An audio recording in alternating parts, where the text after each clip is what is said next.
मंगुली ठारू अनुगुल पर्यंत 55 नंबर जातीय राजपथ निर्माण कार्य अहेतुक विलंब होता जो प्राय प्रत्येक दिन किसी ना कि अघटन घटुची। केतबेले रास्ता खराब जो रोड जाम तो आउ केतबेले वर्षारे रास्ता उपर 3 फुटर पानी चलुची।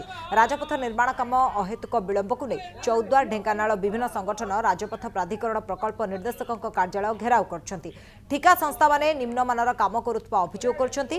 सड़क दुर्घटन मृताहतों संख्या भी वृद्धि पाउछि। तुरंत रास्ता निर्माण काम सारिबाकु संगठन गुड़िक पक्षरु दृढ़ दाबी होइछि। आमे ए रास्ता रे जीवा पई सुरक्षित मनुना एथिपाई आज राजरास्ता रे वर्षा को खातिर न करी जो माने मध्य आज उपस्थित रहने समस्त धन्यवाद दउछि। से संग्राम सलाम करूछि।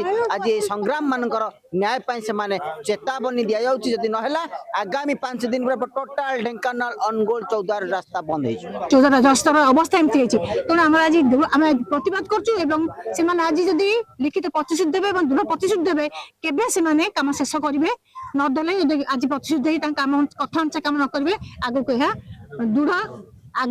दृढ़ प्रतिवाद हम एवं उग्र रूप धारण कर आंदोलन।